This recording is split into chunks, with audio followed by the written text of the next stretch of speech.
I often wonder about the nature of reality, about our relationship to the creative force that forged the particles of our stars and intertwined them with the molecules of our bodies. Who are we? And where are we actually sitting within the architecture of our universe? Are we alone? Or is the answer simply stranger than we can think? My name is Jeremy Corbell. I seek to weaponize your curiosity, and if you're ready to suspend your own prejudice, welcome to the world of extraordinary beliefs.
Explosive stuff is coming out of it. Something's going on right now. Can you talk about that?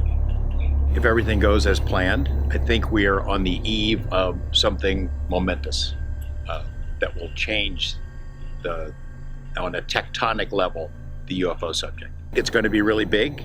I think it changes the tone of how other media would treat the UFO topic from here on out. I hope so anyway. And it's going to reveal some things that have been going on for a long time. Government involvement in studying the phenomenon itself. Yeah, it's beyond just lights in the sky or radar returns. They've been investigating and looking into associated phenomena, things that occur in proximity with what we call UFOs, things that you would think the government would find too far out. Will any of the fingers be pointing toward Skinwalker Ranch?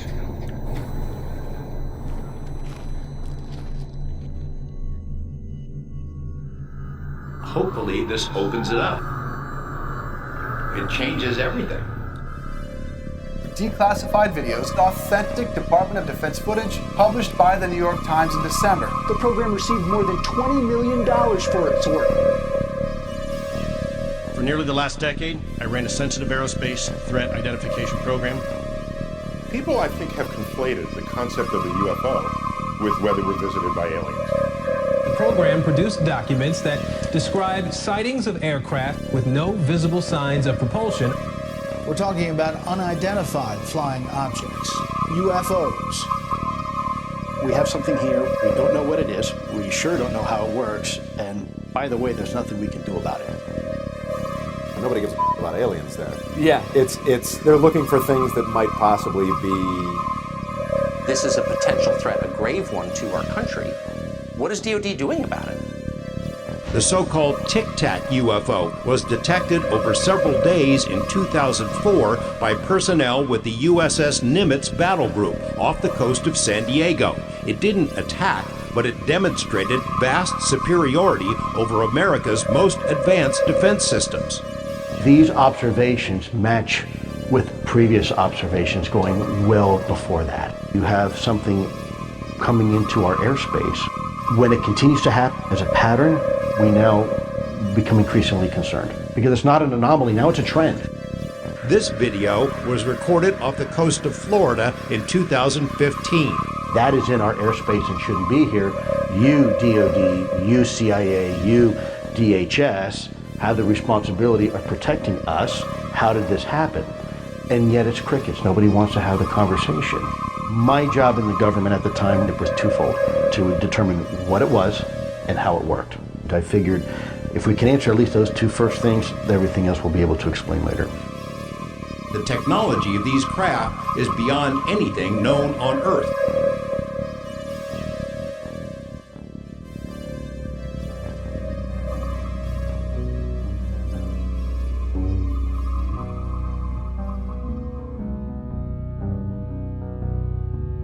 This is the story of a place.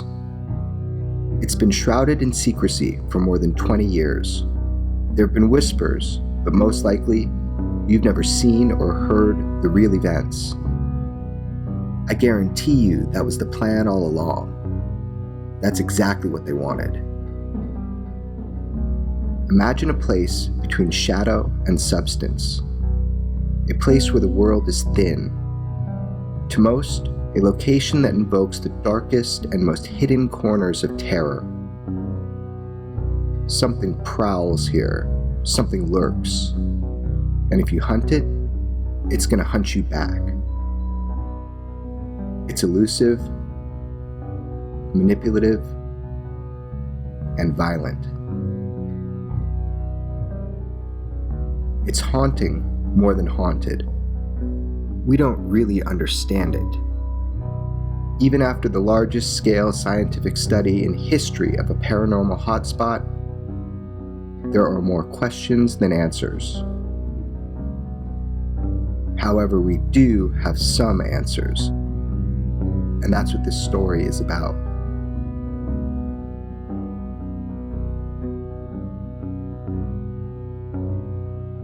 This is a hunt for answers to unformed questions, a hunt for the unknown.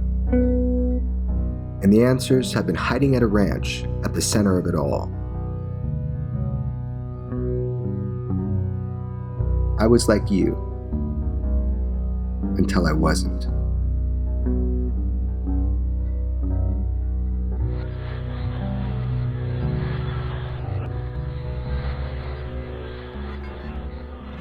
When you try to study something like the Skinwalker Ranch, you got to cast a really wide net, because ultimately this mystery, we don't know what the hell it is.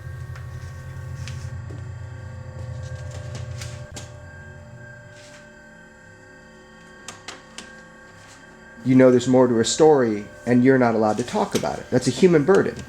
Yeah, I mean, it was frustrating in the beginning because Colum and Bob Bigelow would tell me these stories about what was going on the property, and I couldn't tell anyone. I couldn't write about it, and it drove me crazy, and I kept pestering them, and eventually they thought, what the heck, we'll give it a try. Maybe we'll find out if there are other places like it. The publicity will do us some good. Maybe some other witnesses will come forward. So they allowed me to write those newspaper articles, and we got a heck of a lot of attention.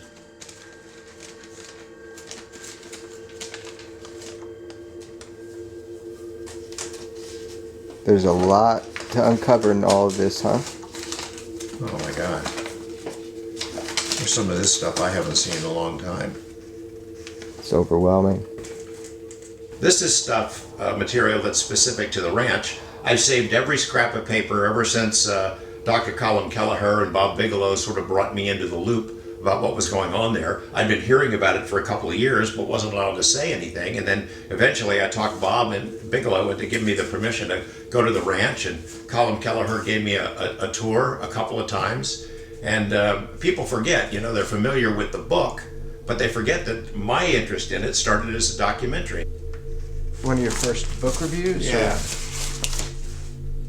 Like a mustachioed and debonair Fox Mulder, George Knapp wants to believe. So do I, actually. We got that reaction a lot. You guys didn't convince me.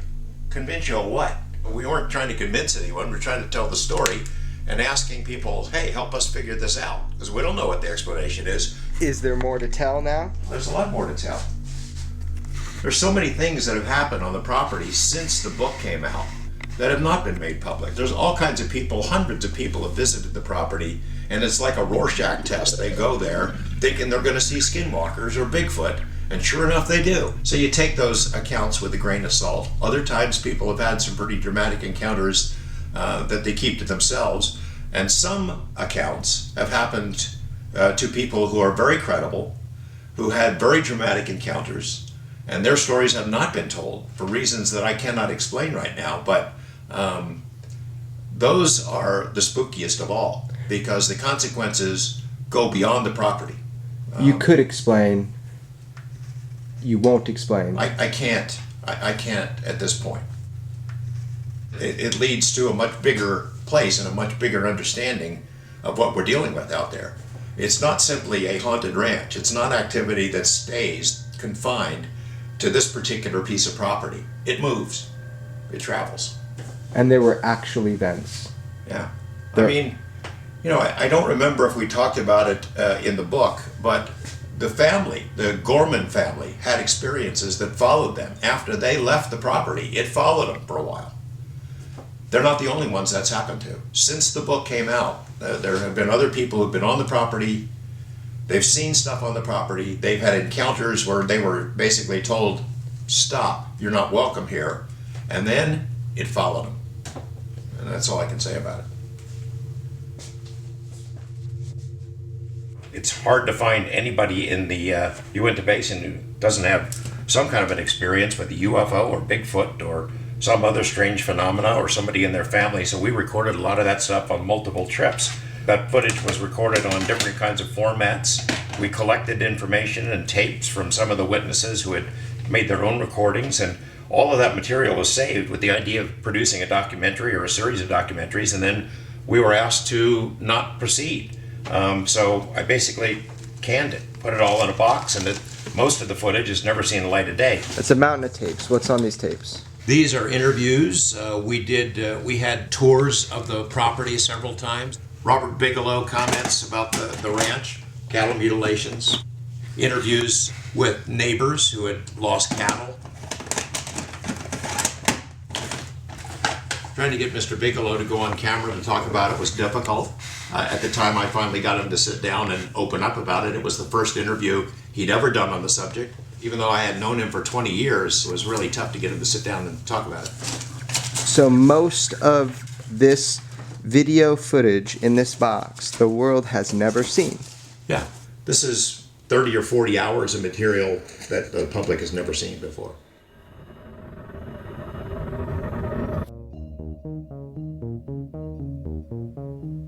This topic is deep. It requires serious investigation. It requires people to look at the evidence.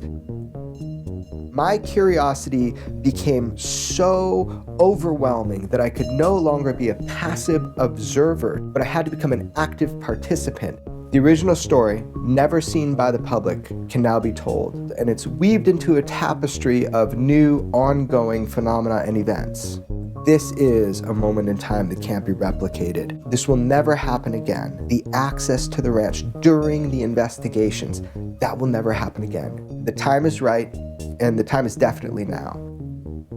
Notoriety of Skinwalker Ranch exploded in 2005 with the publication of the book Hunt for the Skinwalker, which was written by George Knapp and Colin Kelleher. That book exploded this area onto the map. George's documentation was exclusive. It was happening while investigators were on the ranch. I mean, look, there are no images from Skinwalker Ranch. There's no video, there's no footage during these investigations. The only footage of this is in these archive boxes of George Knapp's. It was like Raiders of the Lost Ark Man, documents and paperwork and footage. It's everything that George Knapp has accumulated over 20-something years as the only journalist ever allowed to be on the ranch and to document and film. So it's this incredible opportunity. The footage was held back, it was embargoed, it was shut off. So to be able to pull tapes from that archive of those boxes, it's really rare footage. It's incredible that we're at the point where it can be shown to the public. Skinwalker Ranch, this is like the Area 51 of the paranormal. If any of this is true, this is game-changing. Going public now.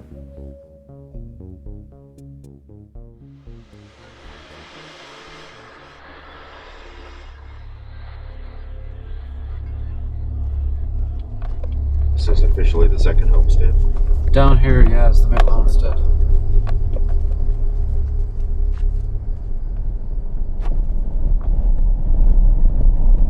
This is where some pretty hairy stuff has happened. Just in here, yeah. In the middle of the night, in what looks like the middle of nowhere, we slice into inky darkness in the company of investigators who've taken a bouncy ride down this same rutted road hundreds of times. They remember every barbed wire gate, every curve and dip, And they remember all too well the location of every bizarre encounter they've documented since 1996. The dirt trail is the only path through the property, seemingly the only way anyone or anything can get in or out, though there may be other, less obvious points of entry. On moonless nights, the darkness hangs like a heavy blanket, smothering beams of artificial light. Beyond 20 feet, it's blackness. We stop in what's called the Middle Homestead, where the gangly branches of towering cottonwoods engulf stark, weather-beaten structures, rustic homes that have been empty for 50 years or more. Seriously, it's like the backdrop for a slasher movie, except this wasn't created by a set designer. This is the throbbing heart of Skinwalker Ranch. What is it about this place? Not merely the ranch, but the entire Uinta Basin. It is a Grand Central Station, a place where everything from cattle mutilations to Bigfoot to UFOs, flying objects, and they all seem to be congregated on a 480-acre ranch in northeastern Utah. A lot of people, we understand, have seen these things over the years in this area. Is that fair to say? Hundreds of people, in my opinion. I had some girlfriends that I kind of ran around with back in 77, 78, and they told me experiences that they'd have out by Bottle Hollow, you know, lights that are forms that would be above them when they were scared. At the ranch, as you well know, it was not a single phenomena. It was not go out and watch a UFO, go out and watch the lights, like the Marfa lights or something. There were a host of things that happened. When and where were quite unpredictable, except that they happened within a relatively small geographic area. The UFO manifestation activity here ranges all over in this country. The basin is I don't know what the square mileage is, but it's huge in northeastern Utah, and to the Uinta Mountains to the north of us, the same type of paranormal activity is demonstrated, many case histories up there as well. For as long as humans have lived in this part of northeastern Utah, they've reported strange things in the sky, in and around their homes, and sometimes inside their heads. A Byzantine smattering of unusual phenomena, a paranormal stew. It's as if some other reality occasionally bleeds into our world, giving us glimpses of the universe next door. On our first visit to the ranch, we tried to get the attention of whatever it is that lives here. Sometimes merely the arrival of outsiders is enough, so we hiked around, made noise, disturbed the earth. And at night, we built a fire out in the Middle Homestead, which has been a focal point of dramatic and unexplained events. We did everything short of painting a bullseye on our foreheads, and then we waited. On the other side of the fire, a man who spent 27 years as a law enforcement officer in the Uinta Basin. He asked that we not use his real name, so we'll call him Preston. There was one of the local newspapers did I guess you'd call like a poll in this area. Asked several people the question, do you believe that there are in UFOs, and do you believe that the Uinta Basin is a hot spot for it? And I think that it was like 4 out of 5. The answer was yes. And then the majority of them said that they was undecided. I don't know of one individual that absolutely said, no, I do not believe them, that they even exist. And I'm referring to long-time residents of the basin that was born and raised here in the basin. Preston remembers when the waves of reports started pouring in to local police. I believe it was 1971 when I first started in law enforcement. There was several reports of UFO sightings that was put out to like law enforcement officers in the field.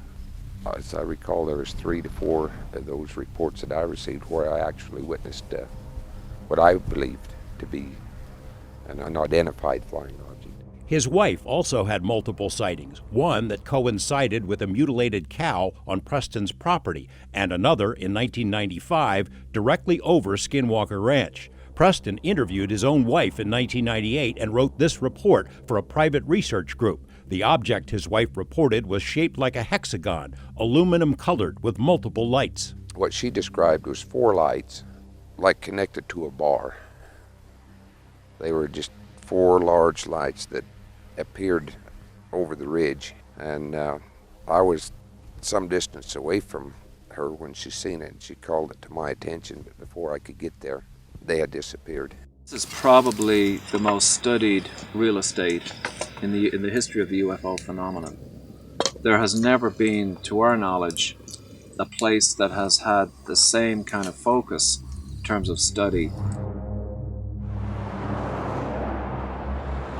The Uinta Basin isn't the middle of nowhere. It's far removed from big cities, but that's how the locals like it. The landscape is stark and beautiful. The dirt and rocks rich in hydrocarbons and dinosaur bones. But something here seems to be a magnet for the unknown. It's been that way for a long time.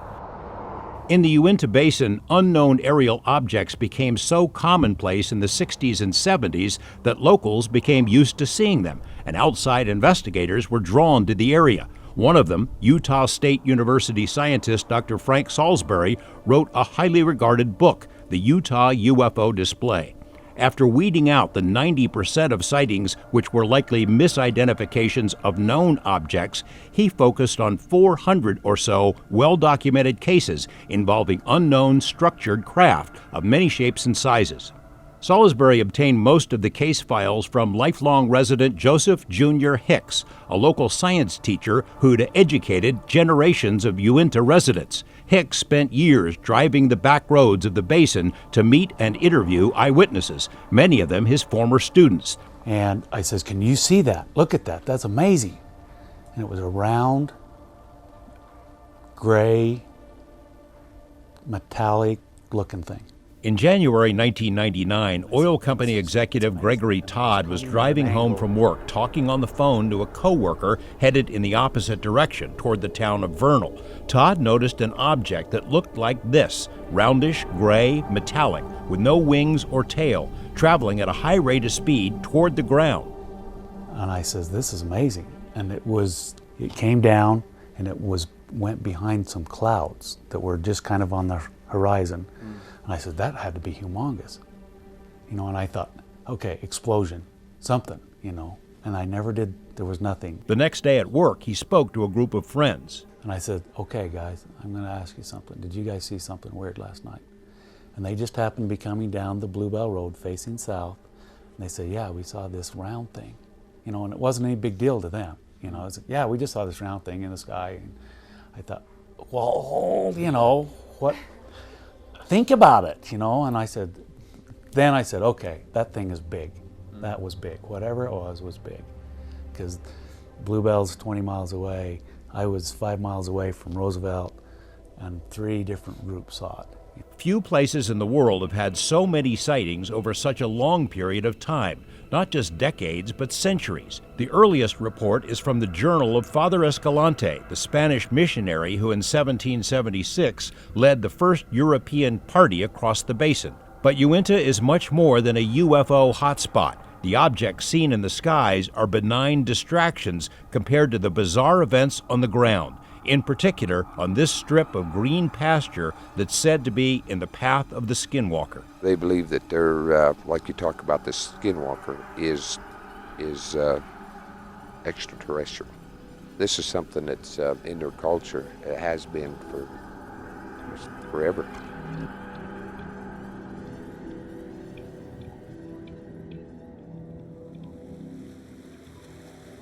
But this story is bigger than just the ranch. This story is an ever-pervasive river, churning and leaching seemingly paranormal ooze throughout the surrounding area. It creeps to the edges. If there's an unofficial UFO capital in Utah, it's the northeastern corner. Quietly and secretly, there's been a current that runs through this area. Throw a rock in any direction in a small town of the Uinta Basin, and you're likely to hit someone who's seen an anomalous aerial object. The basin is a UFO hotbed. The locals are reluctant to talk about it with outsiders, but the number of sightings easily ranges in the thousands. The unofficial consensus is that more than half of the people who live in the basin have seen them, over the mountains, above the towns, on roadways and oil fields, anomalous lights, maneuvering orbs, and metallic craft.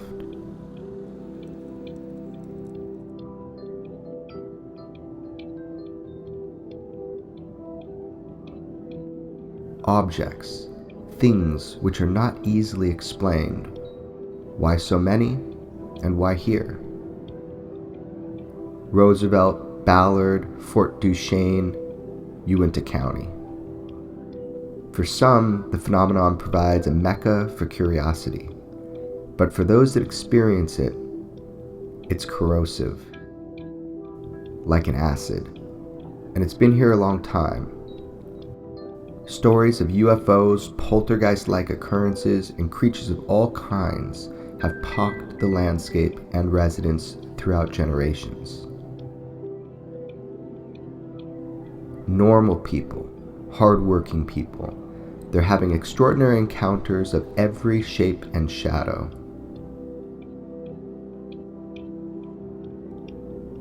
It's just part of life out here.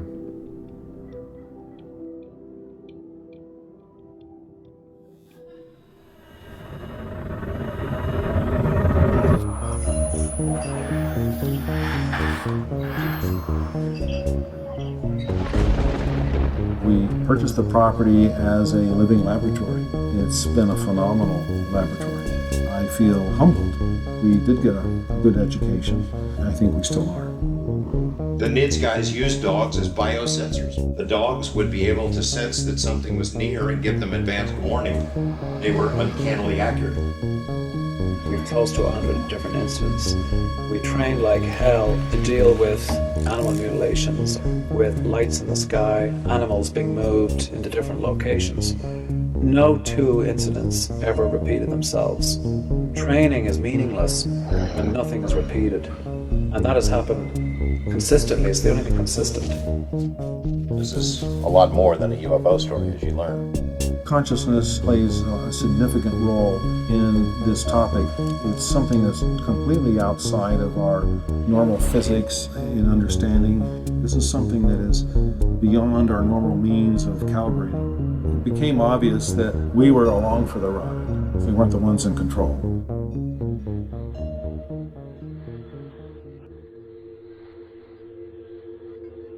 Did you have an experience on the ranch?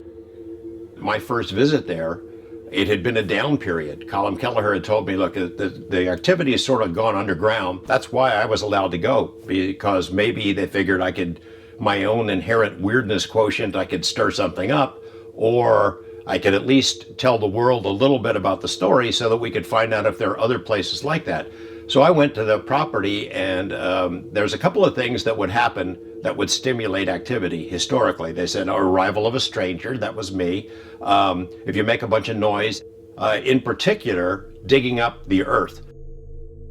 So we did all that. I made a bunch of noise. We built a fire out there. We danced around it, and then we got an earth mover and dug a bunch of holes. So if there was something to be disturbed, we did our best to disturb it. And then they took me and put me on a chair in the middle homestead where some really bad stuff had happened, and they left me there. It was a pitch black, middle of the night, middle of nowhere, and a place that where the monster, the predator type monster had appeared, where a giant dark cloud had invaded a physicist's mind, where several cattle had been mutilated, where a ball of light to a dimensional wormhole had appeared. I'm right there. And they said, see ya. And they went a couple hundred yards away and put a camera on me to see if something came and got me. And I'd like to tell people that I'm brave, I'm not afraid of this stuff, but I was on edge, waiting to see what would happen. I'm thinking to myself, look, okay, I'm fine with flying saucers coming here. I'd like to see a ball of light, an orb, something like that. That'd be really great. But I don't really want to come face to face with predator monster. The only thing that came to get me were mosquitoes. So I have had no anomalous experience on the ranch myself. But I've interviewed all the people, all the key players, every single one of them, the people who had been there for years. The only people I haven't interviewed is the Gorman family themselves, the Shermans. But I have all these transcribed interviews that NIDS folks had done, and all the material they collected during the height of the study. So I feel like I know them. And I've talked to the neighbors, I've talked to people in town. This stuff is real. It's been going on a long time. And everybody who lives there knows about it. So George Knapp, investigative reporter and bait for Skinwalker Ranch. I was bait. It's a good story to tell now. It wasn't pleasant at the time. It wasn't.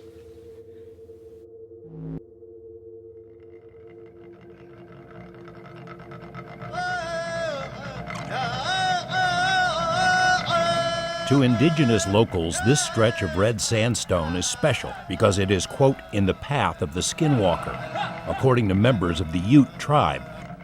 The first time we heard that phrase, the reaction was, what's a Skinwalker? It's a touchy subject for many tribes, including the Utes, whose sprawling nation covers 1.3 million acres in this country. The Utes were ordered to move here around the end of the Civil War. The U.S. Army built and staffed a fort to keep an eye on them. Today, the Utes coexist with their neighbors while retaining their own government, police force, businesses, and culture. This is something that's in their culture. It has been for forever. Preston worked as a tribal police officer for several years, but says few of his Ute friends are willing to talk about skinwalkers. Well, you could compare it to the nymph that you hear of werewolves, like an individual that turns into an animal-type being. Most of them are very reluctant to talk about it. In tribal lore, a skinwalker is an evil presence, a sorcerer and shapeshifter who steals lives and souls. Even mentioning the word is considered risky, and this ridge, said to be in the path of the Skinwalker, is a borderline of sorts. It overlooks an island of private ranch property surrounded by tribal lands. The tribe doesn't prohibit members from visiting the ranches, but strongly warns against it, in part because strange things seem to be concentrated here. Skinwalker is sort of a blanket explanation for a range of inexplicable events. There does seem to have been a change between the 70s and the 90s in the certainly of the effects of the phenomena on different people. Where in the 70s, you didn't get the scary stuff, even in the Uinta Basin. And we're going mostly on the testimony of Junior Hicks and probably a couple of dozen other witnesses. Whereas in the 90s, most of the activity that we have is centered around this ranch. And that was all kind of very scary, poltergeist kind of stuff that it seems to have changed in character. Even though the same silver discs have been seen, Mexican hat type UFOs have been seen in the area, but overlaid on that you've got these multiple kind of poltergeist psychic type stuff. Biochemist Dr. Colm Kelleher didn't expect to be sitting in a dark cow pasture talking about skinwalkers and poltergeists when he signed on with NIDS, the National Institute for Discovery Science, founded in the mid-90s by Las Vegas billionaire Robert Bigelow. Bigelow's lifelong interest in UFO research led to NIDS and to the ownership of this 480-acre ranch. It's a somewhat twisted tale. The property had been vacant for 7 years when, in 1994, a family bought it. It was their dream to raise high-end Simmental cattle here.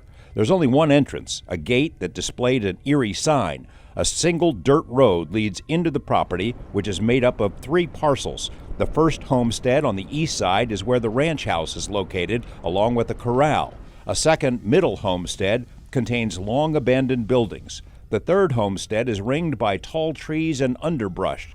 A river flows on the south side of the ranch, and on the north, the Sandstone Ridge. The family of 4 had a startling encounter on their very first weekend there. From out of the brush on the south edge of the property, they saw a huge canine walking toward them. And they had put a couple of calves in this corral here, in this one here, and they saw this wolf was just trotting across the field here from this direction, and it stopped occasionally.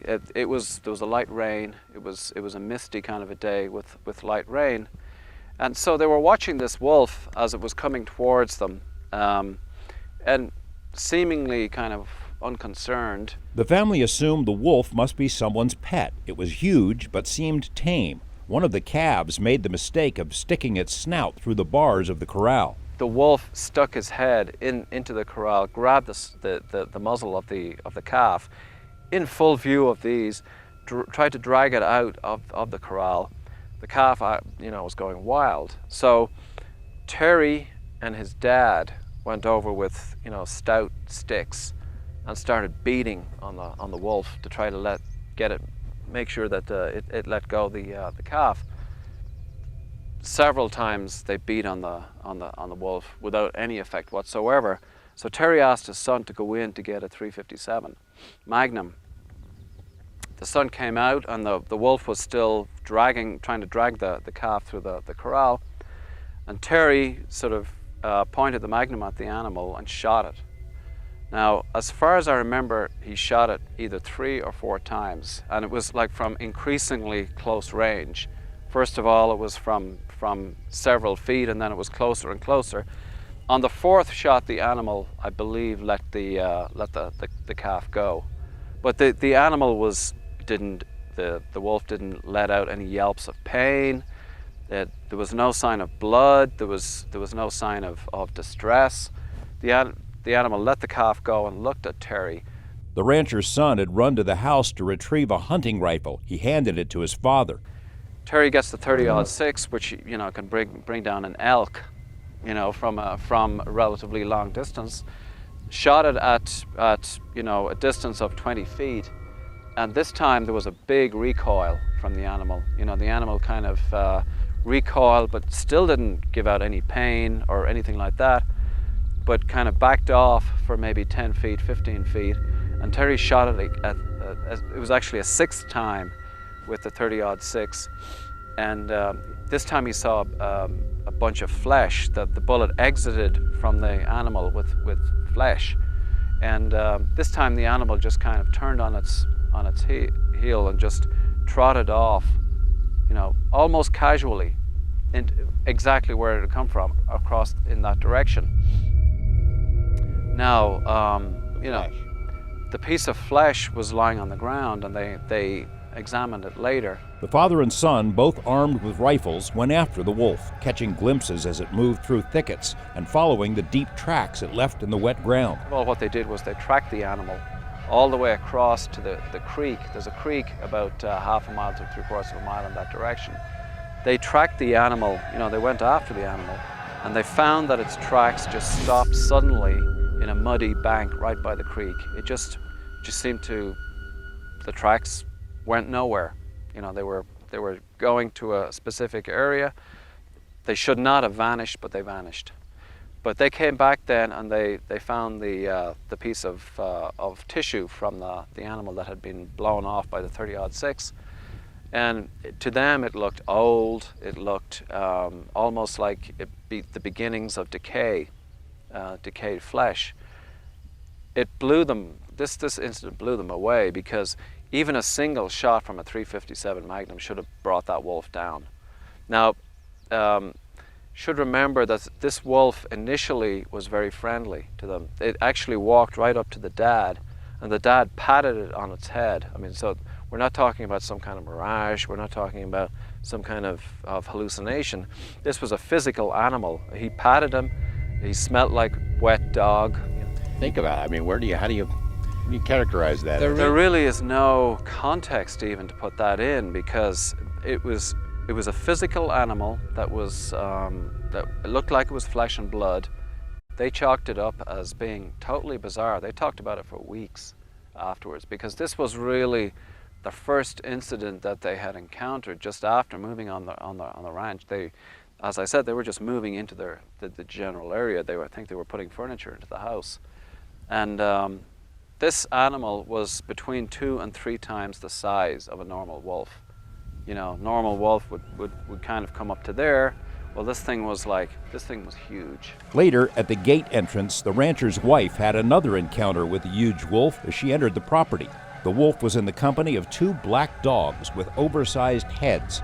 Months later, when the family was asked to describe the wolf by looking at a lineup of different types, they pointed to this beast as the one closest to what they'd seen. It's a dire wolf and has been extinct for 10,000 years.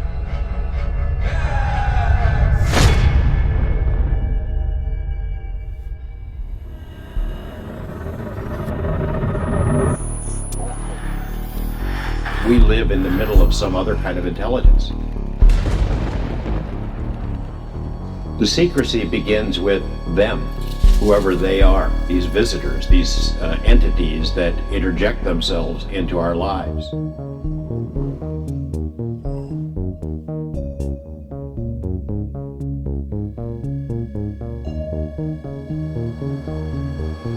Who they are, why they're here, what their interest is in us long term. We don't know the answers. We can surmise, but we don't know the answers to any of the big stuff. But we can say, I can say with certainty that there is some kind of intelligence operating here, that it shows us glimpses of itself from time to time on its own agenda. But it is the architect of the secrecy. I believe that there are aspects of consciousness that are associated with the UFO phenomena that we have not addressed fully.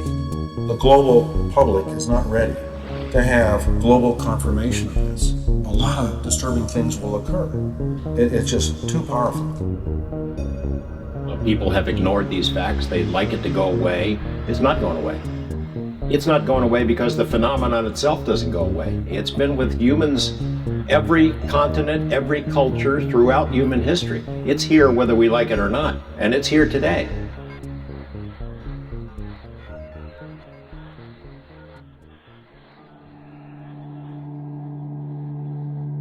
According to tribal lore, some of the unusual events in and around the ranch are believed to be the handiwork of a shape-shifting entity known as a Skinwalker.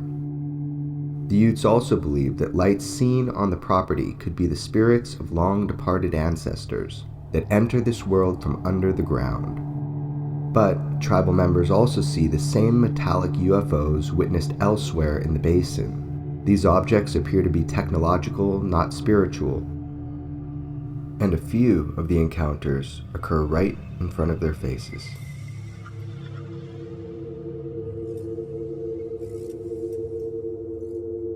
That morning, when I did my rounds, I usually go out the front door where I came, then go back all the way around the building. That's when this voice appeared in my head and said, hey, get back inside, you shouldn't be seeing this. You shouldn't be out here, you shouldn't be seeing this. Go back inside, you're gonna miss your family. The hull of the ship was like this. I don't know if you ever seen like the Star Trek Enterprise ship. Okay. You know how the round shape of that? It was like that, but like a black, dark gray. And were you standing right here? No, actually, I was standing right here, and we were looking out this door here. We didn't see the ship per se right there, but we saw the lights, and we're like, okay, you know what the hell's going on? So we walked out here, me and the female client, looking up here and then seeing this object, and we're like, what? Then we noticed that it started kind of moving back a little bit. I'd say we probably got about close to right here, just looking at it, and you can see it just like right there, like, and the cloud and everything and the light, and it was so intense, and it's just like going like this, like looking. And then I was talking to her, and I was pointing out, hey, that's a UFO, that's a fucking UFO. And I remember swearing at the time too, and we're standing there looking, and I was looking like this, and you know, something just going in through my head saying, hey, you shouldn't be out here, you shouldn't be seeing this. You know, and I was like, oh shoot, you know, and I was like, hey, let's go back inside. So we started going back in, and we're looking still.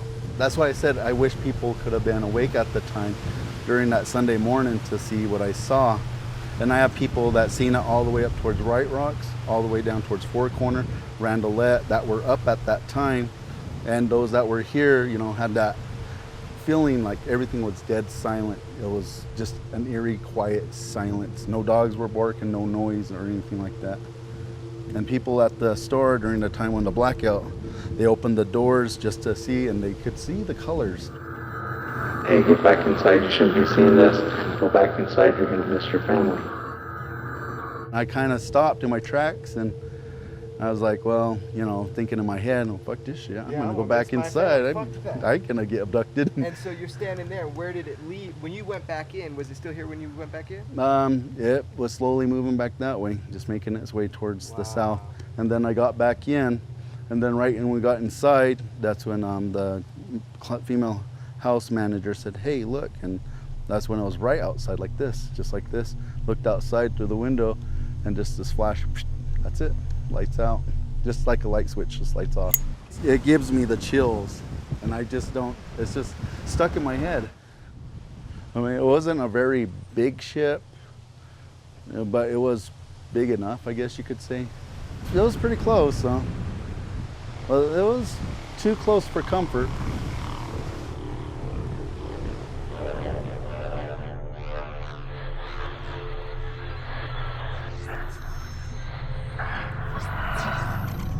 The incident with the bulletproof wolf was only the beginning for the ranch family.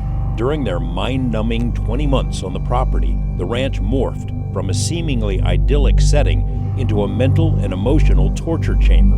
Why, the rancher wondered, did the previous owner insist on being notified before any digging was done on the land? Soon enough, he understood. At different times of the day and night, the family felt the ground shake and heard the sound of metal on metal coming from below, as if a steel mill or railroad operated under their feet. And there was clear evidence from what they felt was that there was some kind of, a lot of machinery, noises of technology that seemed to come from either underground or deep in the ridge, just to the north of here.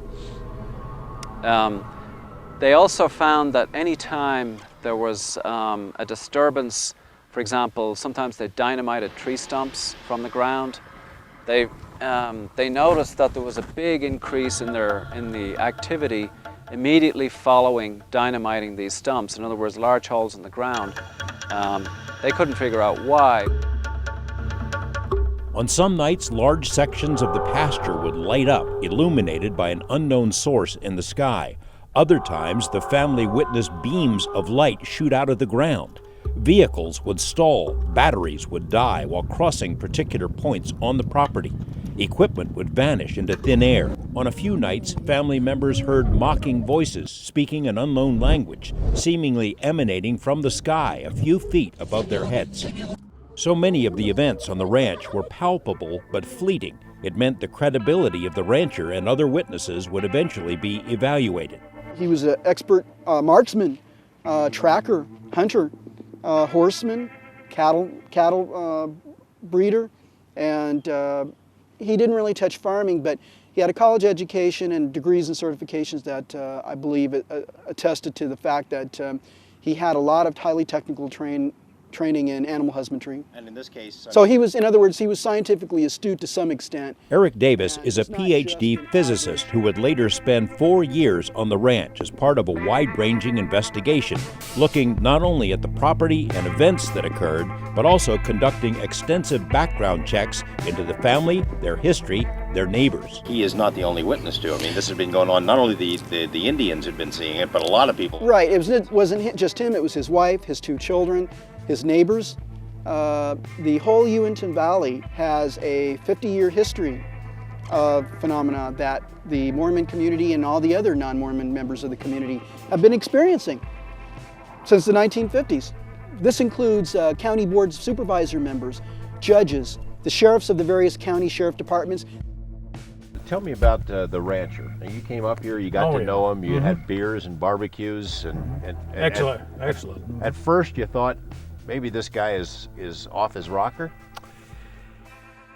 Well, because due to the fact that 480-acre parcel of paranormal Disneyland down there had so much phenomena experienced by him and his family, different aspects of it, from the mutilations to the opening up in the sky, the holes in the sky, to the different craft, to the poltergeist, to the different entities, including UFOs on the ground, and voices in the air, and so on and so on and so on. I thought, there's just too much of an expression here. I I had some doubts there upon visiting with him the first time. Ryan Layton has chased Uinta UFO stories since the 80s. He introduced himself to the rancher, whose real name has been reported elsewhere. We'll call him Tom Gorman. What did you come to believe about his truthfulness, his character? I believe he is being extremely truthful, and I think his character is outstanding. I could see that he was indeed affected emotionally. As you know, he was and also angered because of it. It wasn't this wasn't a joyful thing for him, as you know. Layton visited Gorman on the ranch 4 times and was told about many, but not all, of the bizarre things that were still unfolding. One incident was distinctly physical. It happened in the 3rd homestead.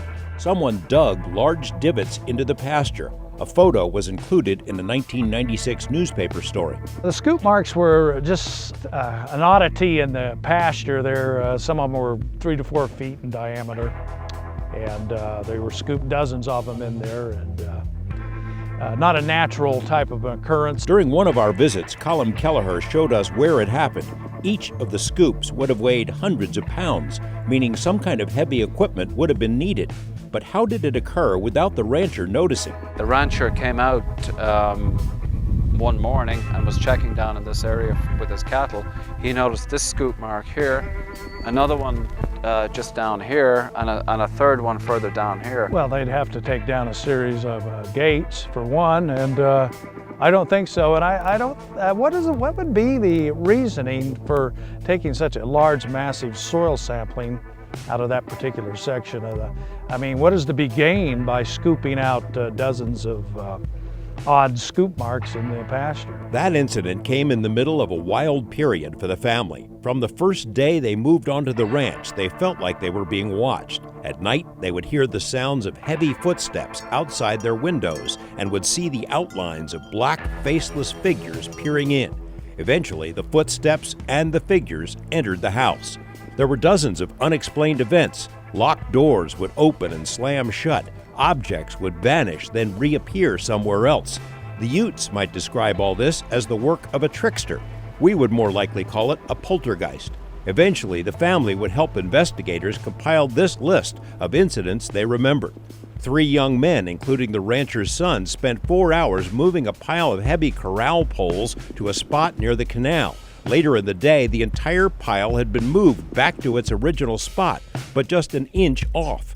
In another instance, a ton of cordwood stacked on one side of a field somehow appeared on the other side of the field in the space of about 30 minutes. Tools, pliers, gloves, even a chainsaw vanished while being used. The chainsaw reappeared 100 yards away. A post hole digger vanished from a field during the rancher's brief lunch break. After he bought a new digger, the next day, the first one reappeared, delicately balanced up in a tree. The rancher placed a new flea collar on his dog's neck. It disappeared within a day. 24 hours later, it was back on the dog. Kitchen utensils would go missing while the rancher's wife was cooking meals and would later turn up in the fridge or freezer or microwave. The wife would lock the bathroom door when she took a shower. When she got out of the shower, her towel and hairbrush were gone, though the door was still locked. Weeks' worth of groceries would be unpacked and put away in cupboards. Minutes later, the groceries were back in the shopping bags. Ryan Layton was present on the ranch while some of the incidents were still happening. Did Terry ever describe to you seeing the beings and things of that sort, or any of the poltergeist trickery kind of things that would happen? Yes, he did describe some of the trickery to me. Like, what did he tell you about, you know? Particularly his fence post, his post hole digger? Post hole digger, yes, where he looked long and far, became extremely frustrated, looked for it, and there it was approximately 30-40 feet up a tree a couple of days later. Things in the house would move things in the around. house would move around. Also, I do remember the story about, which stands out in my mind, when you mentioned the poltergeist activity of his son, or I should say the high strangeness of these type of objects. His son had cut with some friends a cord or two of wood and had placed it some distance, maybe 100 yards away from the location, and it had been moved. He came in to get a drink of water, and it was moved The whole cord of wood. wood. Yeah, the whole cord of wood within, just a few moments.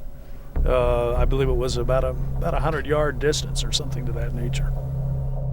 Junior Hicks, the science teacher who investigated UFO cases, said these trickster incidents were common among other witnesses who had encountered UFOs, but it often took a long time for them to open up about their unusual experiences. The family needed help, and help was on its way.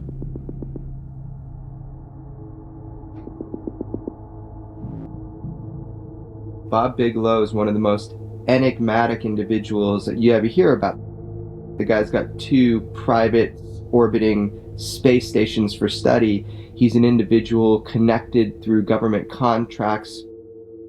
Skinwalker Ranch. He's allowed you to be there a number of times.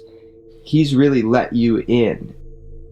Bob Bigelow is probably the most misunderstood person in the entire field of ufology. He's not a ufologist. He's a wealthy businessman who happens to have an interest in the topic. He has spent more money trying to pursue UFO truth than any person in the history of the world. What is Bigelow's endgame? What is his curiosity? What is his interest? Why is he doing this?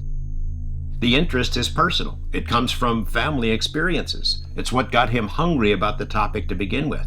People have the craziest ideas about Bob Bigelow. I've seen the descriptions of him. He's shadowy. He's drug business. He's in the tea business. He's a gun runner. He's a casino owner. Crazy stuff. He's only interested in this so he can capture the technology and build his own spacecraft and take the elite off this planet. All he's done is give his resources to trying to find out what's going on. For example, he gave $1 million to the UFO organizations, told them, here's $1 million. You don't have any resources. You're always bitching about not having any money. Here's $1 million. You just got to figure out a way to get along and divvy it up and make sure it goes to actual research. Of course, they fucked it up. They fucked it up because they couldn't get along. He said, I want to establish a training program where we have a strike force, kind of a rapid response team. So when you've got a UFO flap, you've got a big case, you've got the money to jump on a plane, send some people there, have boots on the ground, and investigate it. And of course, he was pilloried for it. He created NIDS, National Institute for Discovery Science. He was so disgusted by MUFON, by the UFO organizations and their lack of progress, he created his own UFO organization. There's never been a gathering of great minds as great as these in one pursuit of UFO truth in the history of the world. This board that he put together, the makeup of this board, some of them, their names still are not public. They don't want it to hurt their careers, but man, that's an amazing group of people. And I've been there, and they don't come in with an agenda. They weren't there to create their own flying saucer fleet. The idea was they devote their time, their own time, to pursuing UFO truth because they thought there's something important going on here.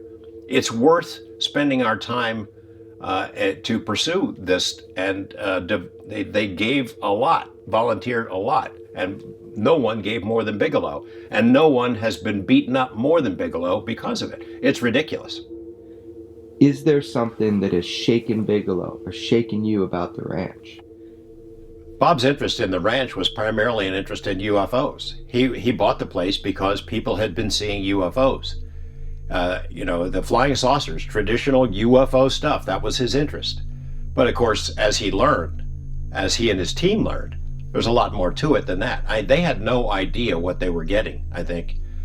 When they bought the place, they heard bits and pieces here and there. They interviewed the family and heard these stories, but I don't think they could possibly imagine how far it would go. Have there been experiences there that have shaken the people involved? Absolutely. And I think Bob Bigelow would be included in that. I can't tell you. I can't tell you what it is, but I can tell you he's had some dramatic episodes that have convinced him that something is real, there. And his team have had those episodes. I mean, these are PhD level guys who have worked for every three-letter agency you can imagine, who are there because they want to know what's going on. They've worked for the Pentagon and CIA and other agencies and in scientific think tanks, bright PhD level people who are there investigating this mystery, and it has scared the shit out of them. I mean, it's confronted them directly. It's one thing to be reading about UFOs or other realities or interdimensionals in a book. It's another thing to be staring at it right in the face and for it to be communicating with you and telling you, get out, you're not welcome. And that's happened there.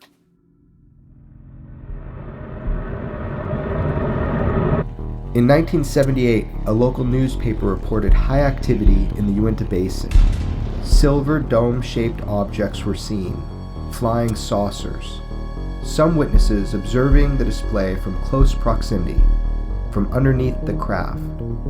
UFOs were buzzing the locals with jagged green lights like fire.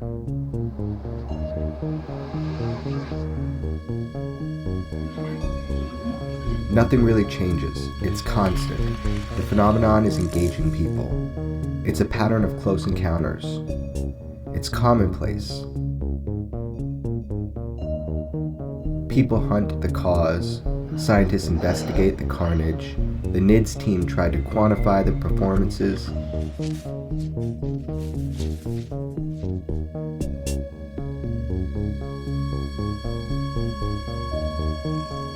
They created control studies for plant growth. They monitored the environment. They calculated the variables. They analyzed every event. But mostly, they waited for the phenomenon to express itself. And the phenomenon seemed to toy with them, to play games with them. Silence followed by dramatic displays of control. It did what it wanted. It does what it wants. To anybody.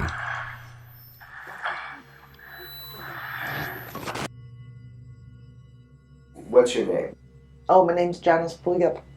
And where do you live in relation to Skinwalker Ranch? I just live west of Skinwalker Ranch. What was that exact moment when you transitioned from being skeptical, a non-believer, to being a believer? Yeah, describe the incident itself. The 4 heifers were in the north field, and I could hear them bellowing, but we couldn't figure out where they were. My bright idea was, well, let's get the spotlight. At nighttime, let's get that spotlight, and we'll go through the tree line like this. You have to see eyes.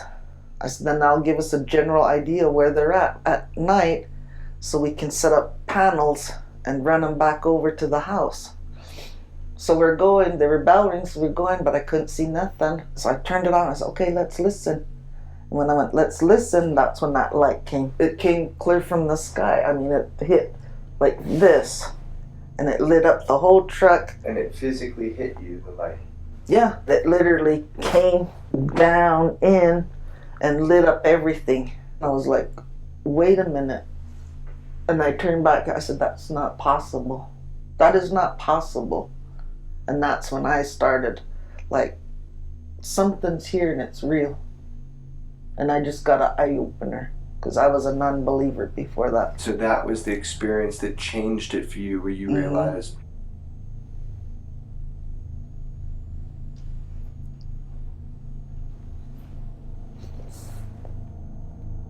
I'm sorry.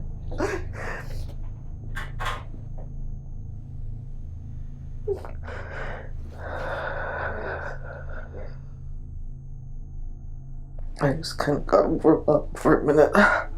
Forgive me. Okay. What's overwhelming? Because my neighbor, Charlie Wynn, after that big mothership or whatever you want to call it, or I don't know, he'd stop by every day on his way home from work. His face was so red,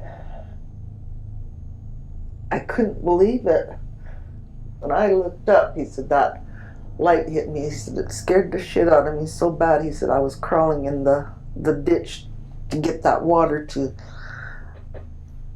cool him off. He got cancer and it killed him, and I always think, I wonder if it was from that, because I mean, it was like, you know how somebody has like a real bad burn and it's just so red and deep? This is something that is really important for this whole story, this phenomenon. So can you just tell me what that wave of emotion was? My son was diagnosed just last year, and it's hard to deal with it because that's your baby, you know. And when it first started out, it was like I was hitting brick walls. And I'm like, Lord, you know, I'm not the perfect person, but why? Do you fear that the phenomenon has something to do with these illnesses, like with your son and your friends? It kind of makes me believe because, like I said, my son was strong as a bull. So there is a element of fear for the ones you love, Yeah. that there is a malevolence to it, you know, an evil that seems to be attacking the health of those you love. Yeah. That is something you believe to be true. Yes. So all the people have been exposed to some kind of experience. What question is it that you would like answered? What answer are you looking to find? Is it really real, or is it something the government's doing? Is it really like an entity or beings or what? Is it real, or is it government made up? What do you think? I think it's real.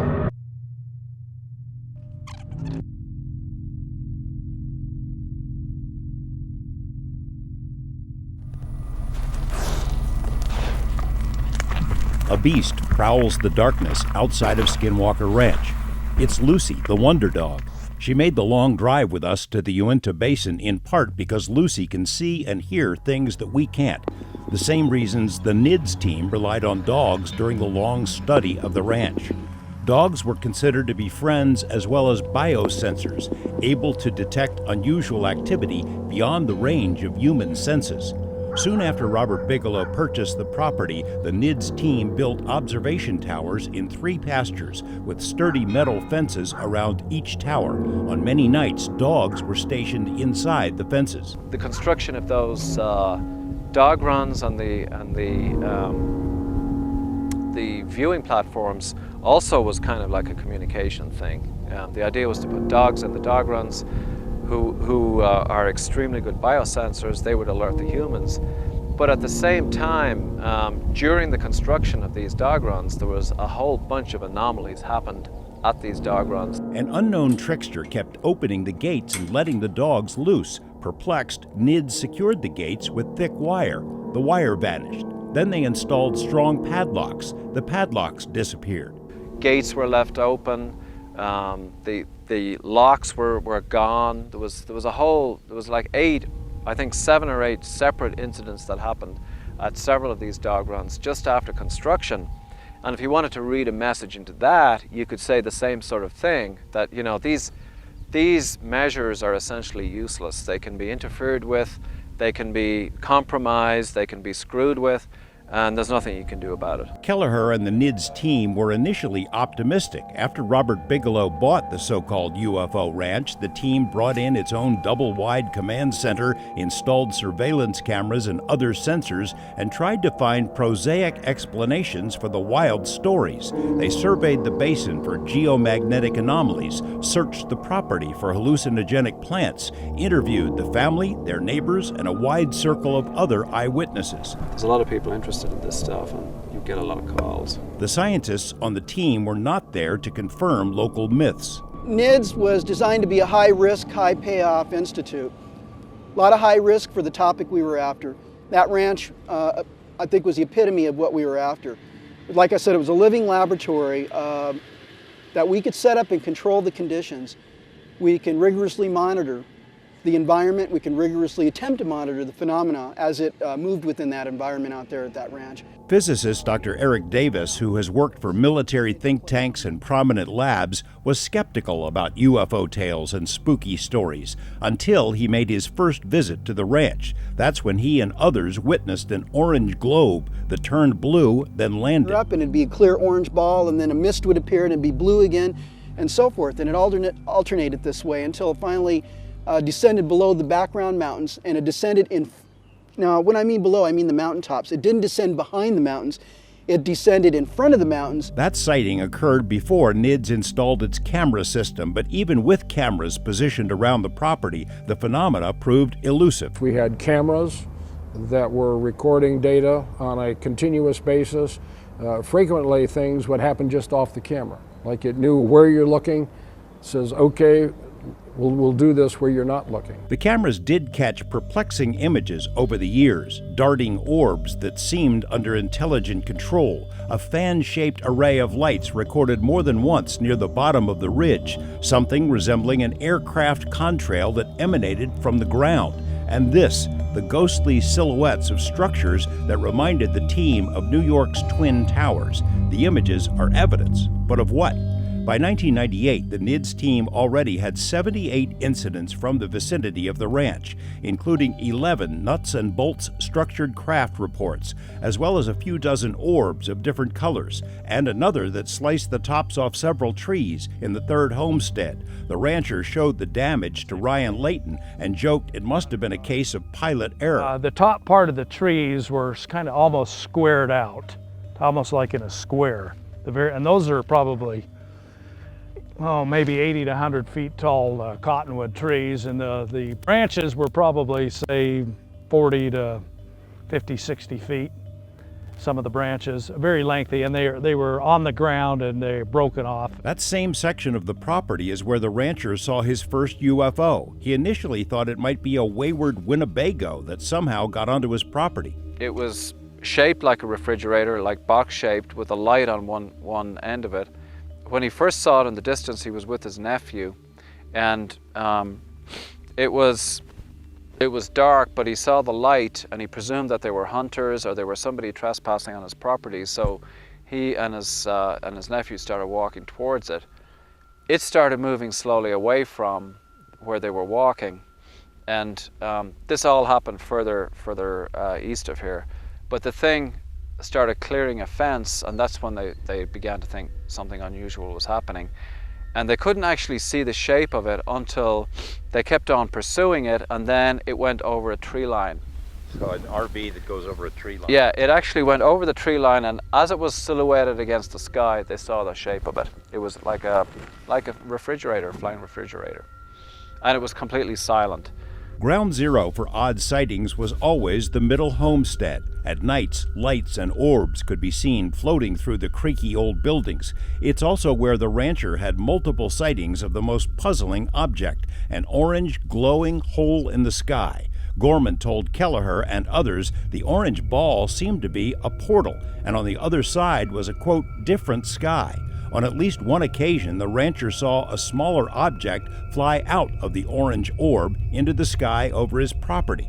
The exotic possibility that the ranch might be a portal to another world has occurred many times to the NIDS team, but how to prove it? In August 1996, the portal theory erupted again in a stark demonstration. The rancher and an investigator were conducting a night surveillance atop the ridges. They spotted a hovering ball of light in the middle homestead. An object that was seen 4 feet off the ground, that it looked like a dull yellow light.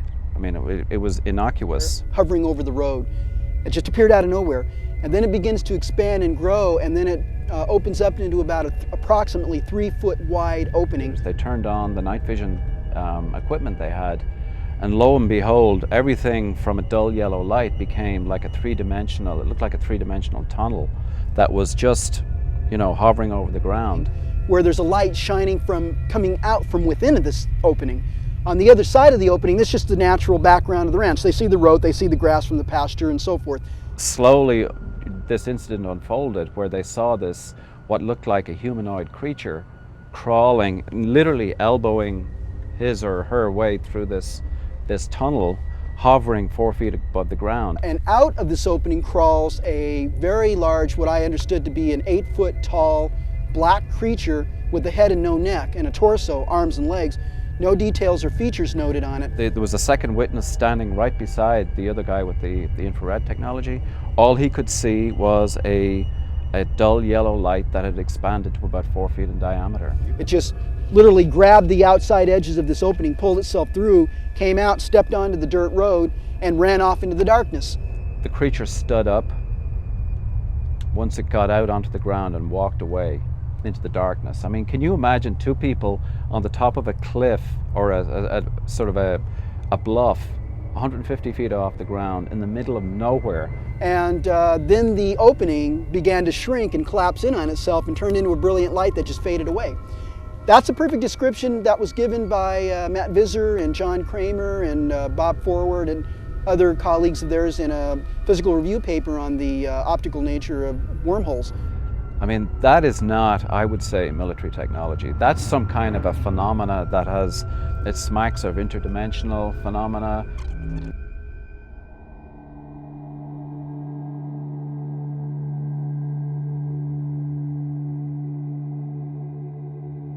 Tribal elders believe this ridge is a path used by the Skinwalker as it moves from one place to another. The question becomes, where does it live? The answer, according to the tribe, is Dark Canyon, a place steeped in legend and superstition, dominated by tall pines and spirits from other realities. With the help of our Uinta friends, we obtained something rarely given, permission from the tribe to bring our cameras into the heart of Dark Canyon. We soon found that the name fits. While there, we heard encounter tales from a young woman named Shelby. It was reflective, and the reflection of the light was what caught my eye. As we were watching the hikers come up and over the mountain, up in the corner, like in the crook of the mountain, there was a saucer that had come up and over and down and back down.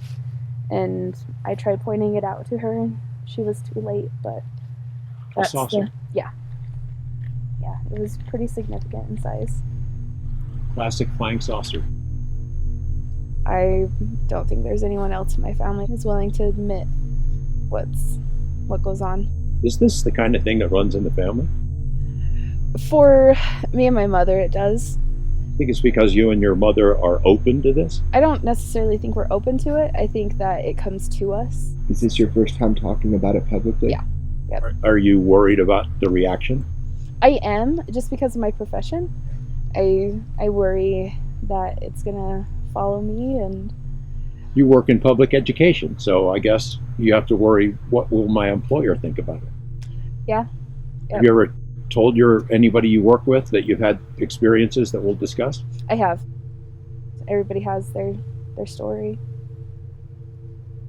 A lot of the times with my experiences, I put them on a shelf and I don't like to think about them or revisit them because they've impacted, or I try not to let them impact me. I'm so disassociated with it that I don't think about it. I think that's something that I've repressed. Do you have a missing time experience? I do. Can you share that? I woke up around 1 o'clock and I remember that I sat up. I remember being aware of what I was doing but not having control over what I was doing. And I got out of bed and I walked into their living room dining area. And I looked to their window that oversaw their dining room table, and I remember seeing two bright spotlights. And next thing I remember is I was facing the opposite direction, more towards their stove, looking at the clock, and at that time it was 8 o'clock, and I went back to bed. And So 5 or 6 hours had passed? yeah. And you're standing looking at a stove? Yep. And you don't know how you got I there? don't know how I got there. Tell us a little bit about the nature of the light, how bright. I remember it illuminating the entire area. How bright? What was the nature of the light? Undescribable. Was it as bright as day? It was brighter. It was I can't even describe to you, like no LED, no flashlight, nothing can compare to the brightness of those lights and to the whiteness of the lights. Brighter than the sun. It's like nothing you've seen before. These experiences, have they changed you? I think so. What is it about this area, the basin? Is it the tribe? Is it the people that live here that attracts all this different stuff? I don't Or know. is it everywhere? I don't know. I have no clue. Some people they refer to them as hitchhikers, that these things follow you around. From my own experiences, if you invite something, it will come and it'll become attached to you, and it'll stay attached until you tell it to leave.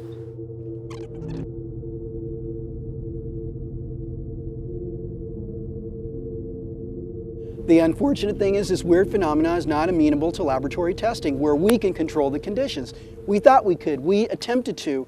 We tried as much as we could within the boundaries of our budget to control conditions, and it turned out the phenomena controlled us and controlled itself. It basically did everything it could to avoid us, absolutely. It did not want to engage and interact us that much after the first year and a half that we were there working on that property. That phenomena, I am sure, was cognizant of our presence there and basically did not want to allow us to detect it, record it and film it in any form or fashion. Like all of the investigators who tried to crack the mysteries of the ranch, physicist Dr. Eric Davis became frustrated by the elusive nature of the target. Dr. John Alexander, the former Army intelligence officer, coined the term precognitive sentient intelligence to describe the entity on the ranch. Precognitive because it could anticipate what came next. One of the things that happened in Utah at the ranch that was very perplexing was it seemed like whatever was presenting the phenomena to us knew what we were going to do and what was going to be responded, and would do something different. The family that lived on the property felt from the beginning that it was being watched, that something was pulling strings, playing tricks. Of all the strange incidents that were reported on the ranch, one in particular stands alone. There's a trickster element to it. Yeah, there's a trickster element to it, and I think the biggest one that really will blow most people's minds, scientists or anybody trying to analyze this, of course, is the account of the bulls in the trailer. There were 4 2,000-pound bulls in this little corral here. 1999. Earlier in the day, the rancher had come across strange tracks in the dense brush on the edge of the middle homestead. Tracks unlike anything he'd ever seen. The family was on edge because by that point, they'd lost a dozen or more head of expensive cattle. They couldn't afford to lose any more. About 2 o'clock in the afternoon, the rancher and his wife were driving past on their way down to the west end of the property to check on their other animals. So these were their 4 best thoroughbred, registered Black Angus and Simmental bulls. They were like very valuable animals, thousands of dollars each. And, you know, Terry and Gwen, or the rancher and his wife, as they were driving past, remarked on how devastating it would be to them financially if they lost those animals. It was as if someone overheard their concerns. When they returned to the corral an hour later, and they were driving past the corral here on this track when they realized no bulls. The bulls were gone from the corral. So they panicked, you know, they ran over here searching, and the entire corral was empty. And then just out of kind of instinct, the rancher climbed over into the corral, into this corral here, and walked over to this trailer. Trailer was used to store tools and other equipment. There was only one way into it, and the only latch was still secured by heavy wire, just as the rancher had left it. The door was still locked. This latch was actually pulled way down here. It was obvious it had never been opened. It was pulled down here. This was locked. This doorway here was open, and he looked in, and all 4 animals were standing there like totally dazed. And to work with even a single bull, getting him into an enclosed space like this would be almost impossible.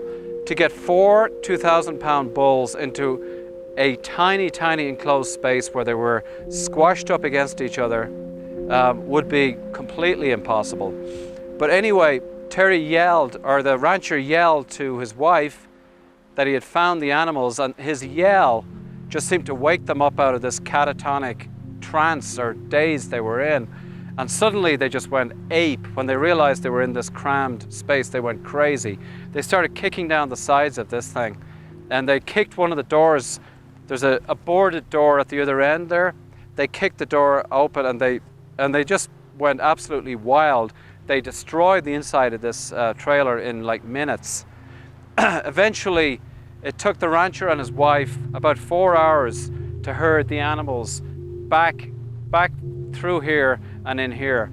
And in the space of an hour, something had induced or forced or persuaded those 4 extremely aggressive animals to cram themselves into this trailer without opening this door. This door was not opened because we actually checked that to see there was cobwebs and all of that on the inside of the door, and it was quite obvious from this setup here that this had not been moved at all. We've moved it back and forth when we've examined this since then, but these animals, in response to what Terry, or to the rancher and his wife had said, obviously had been put in there as some kind of a prank, whatever. Again, to underline anxiety, to create anxiety in the rancher and his wife that they had lost their animals. This is a photo of the bulls taken a few hours after they were released, and they were still in a surly mood. The NIDS team wasn't on the property at the time of the incident, but arrived soon after. Almost as strange as the treatment of the bulls was the physical evidence left at the scene. The bars of the corral had been magnetized. Examining this metal structure, all along the length of the metal structure, it was extremely highly magnetized. The entire corral here, there was magnetic field deviation for several hours on this corral, and then it just kind of dissipated. But very strong magnetic field along this entire length of corral. That was the only clue that was found to what happened here, and it doesn't even tie into how exactly it happened. So you can't just say it was teenagers who came into the corral and got these bulls into this thing somehow. No, you need to be extremely, even to get one bull into this corral. I mean, forcing a bull to climb up this into an enclosed space is just impossible, you know. And the fact is, it was verified pretty well convincingly that this door had not opened in the interim. And that's the only way in from the corral. I mean, it's another one of these brain teasers, you know. How exactly was it done? Why was it done? All of that.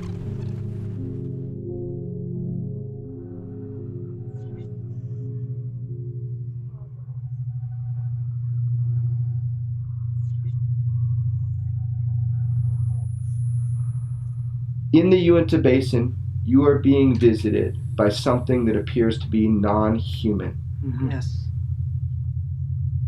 What is your full name? My name is Gary Joaquin Liebach Puyup. I got to talk with your mom and kind of hear her perspective over months and months on the phone, and finally we had an interview. The moment that changed your mom's ideas, do you know the one I'm talking about? Mm-hmm. What happened? It was dead night. We just stepped out of our truck. I'm just walking my own way and she's walking this way. Then out of nowhere, it just lit up bright as this, and just as you see in the windows, that's how bright it was, just went back to black. That's what I hear from so many people. They always say it was brighter than the sun. Mm-hmm. We've had a lot of reports of lights from the sky coming down and hitting people. And some people have gotten sick from that, like burns. And you described one experience of that. Yes. So there have been negative health effects from the burns. So just to get personal, let me ask you first, you have a medical condition.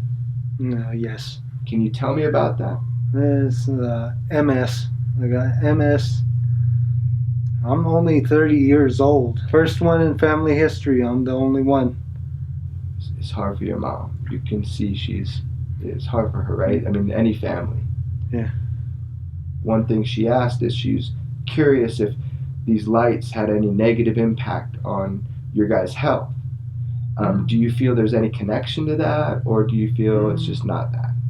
I feel like it's not. These things you're seeing. I remember I was just hearing that ringing again, but it was only on one side, on my left side. I used my cane and I walk around and get right here. I saw the moon, as bright it was. Then I just see this object, a white object, circling it. Then it came back around and it did it again. Then it just went and it went backwards towards it, and I can remember seeing it just jolt and just see that weird flash. I guess it probably noticed me or something. Then it just took off. You're talking about craft. Craft with unusual propulsion. Yes. So it's not just the ranch, it's all around the Uinta Basins, around your home, around your property. Whatever this phenomenon is, it's all around you here. Yes. Some people have been harmed by these. Their lives have been changed. Once you see something like this, you can never see the world the same again. It just has to happen to you. Something is here. Is it real? Oh, yes, I believe it is much real. All those deniers, then just come out here. I don't care how many numbers. They just got to have that kind of experience, but it's a gamble. Some days they're here, some days they're not. It will take days.